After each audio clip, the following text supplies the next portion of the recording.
Leçon 2 de l'apologétique. Et là, on va se focaliser un peu sur les témoins de Jéhovah et surtout sur les questions que les témoins de Jéhovah se posent, hein.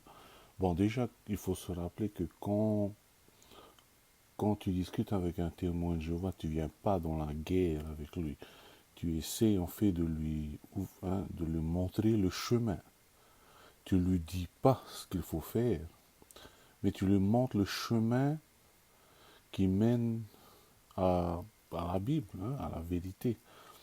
Parce qu'une chose, c'est que le témoin de Jéhovah ne veut jamais apprendre, mais il est content de t'enseigner.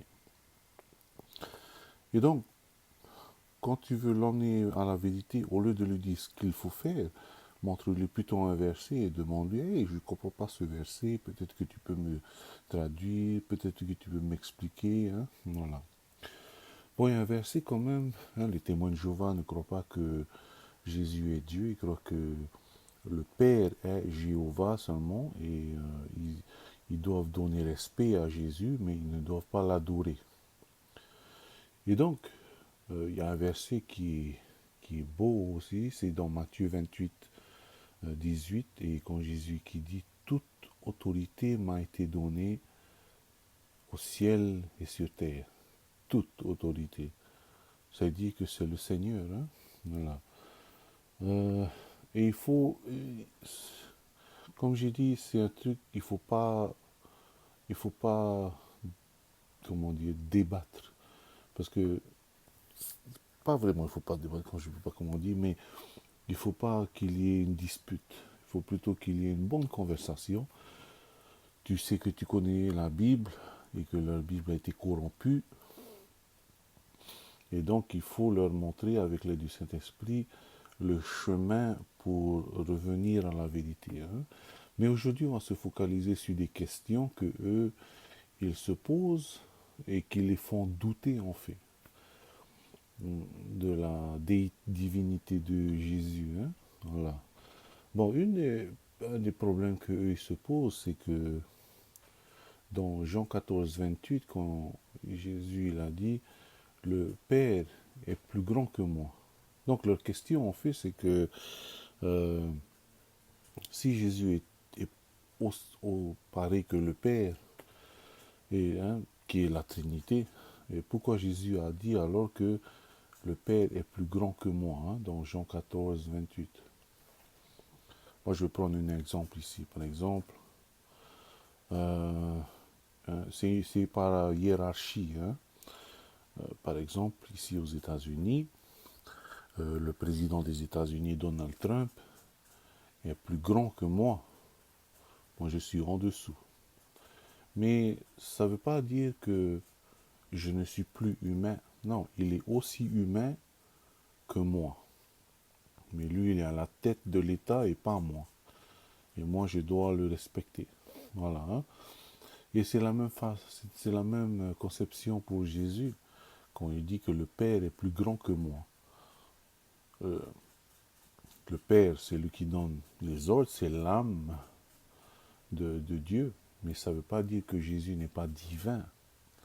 Ça veut juste dire que par hiérarchie, le Père, il est plus grand que Jésus. Par exemple, dans la famille, le père de famille est plus grand que la femme, il est plus grand que l'enfant. Ça ne veut pas dire que l'enfant n'est pas humain, ça veut juste dire que le père, c'est la tête, c'est lui qui a l'autorité, hein. Donc dans Jean 14, 28, on fait que c'est ça que ça veut dire quand les témoins de Jéhovah ne comprennent pas, hein. Quand Jésus dit le Père est plus grand que moi. Euh, il y a une autre, des autres questions qui disent aussi, qui veut dire la même chose, hein.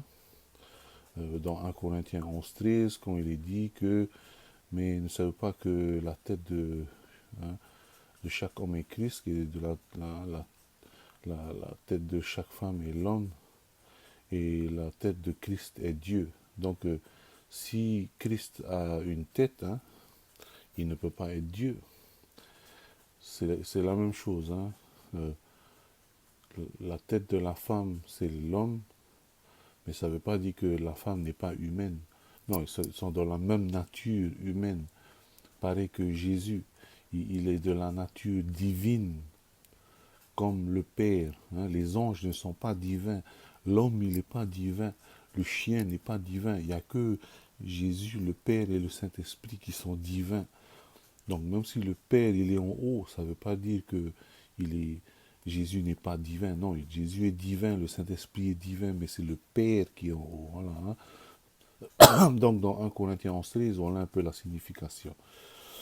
Voilà, hein. Une autre question aussi que les témoins de Jéhovah se posent est dans à peu près dans Marc, non, plutôt dans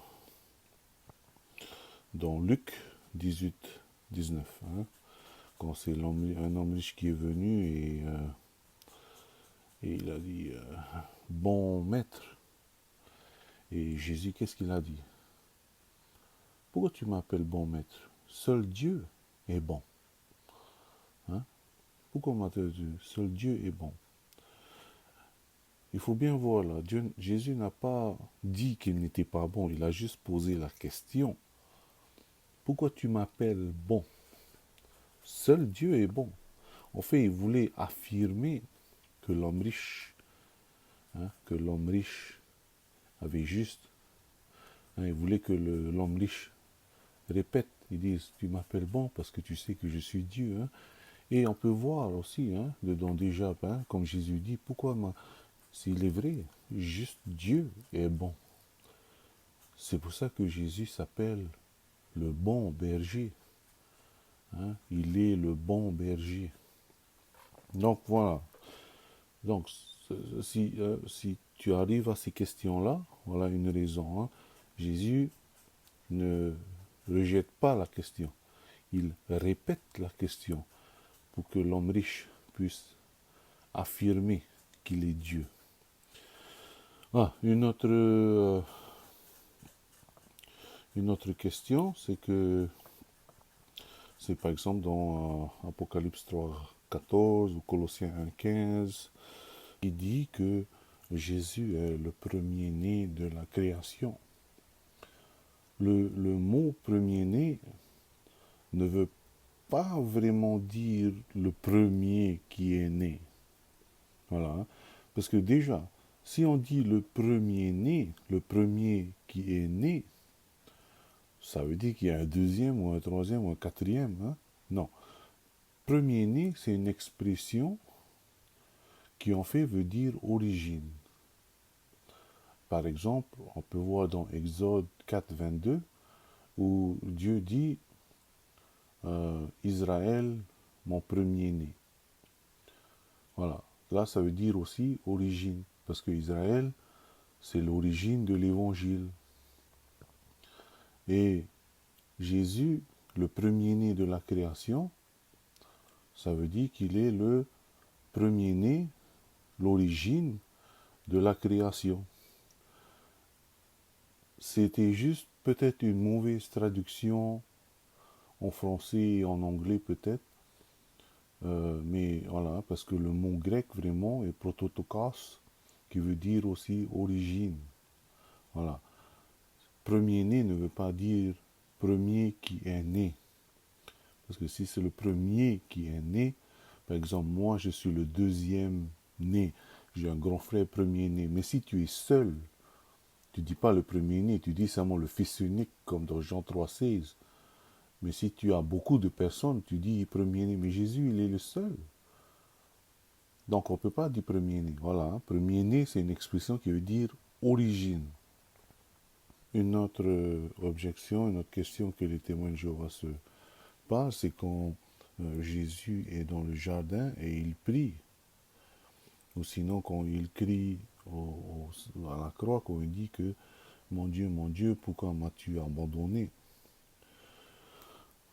Ça ne veut pas dire que Jésus n'est pas Dieu, mais ça veut dire que déjà Jésus est Dieu, mais aussi il est humain.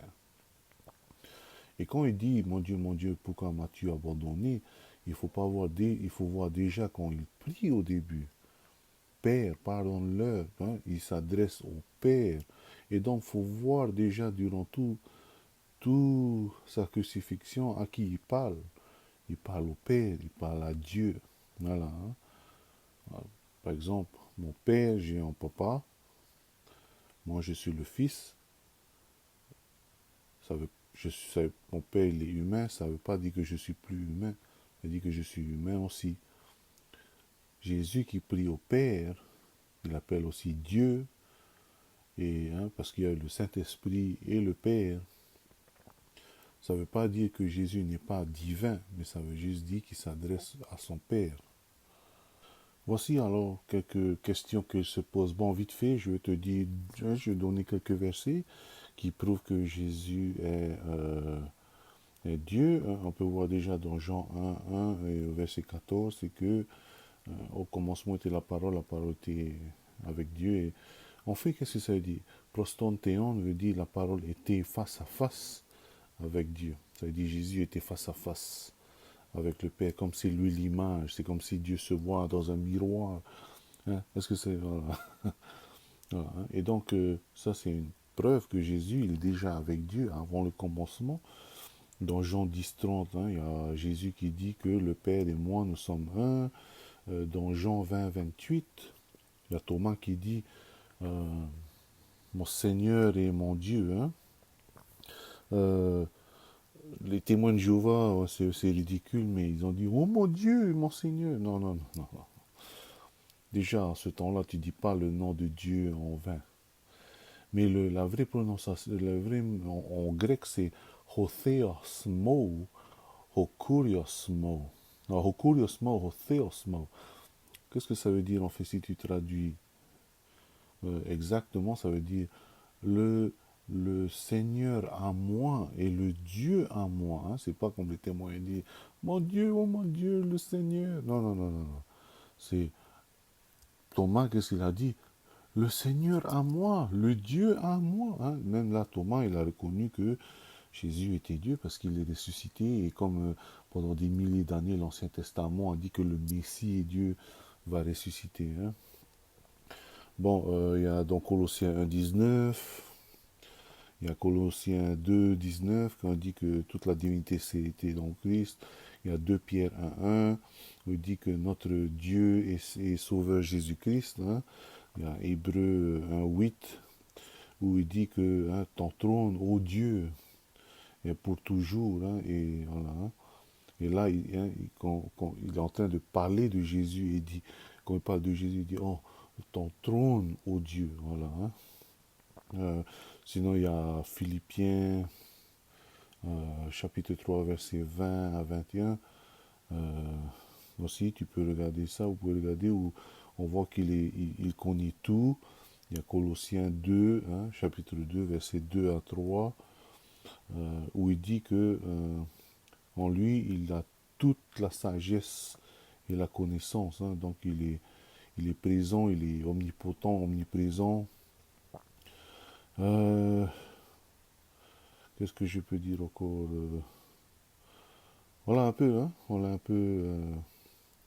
On dit par exemple que dans la Bible dit que Dieu est le juge, dans 1 Samuel 2, 10, dans Psaume 50, verset 6, Ecclésiaste 12, 14, voilà.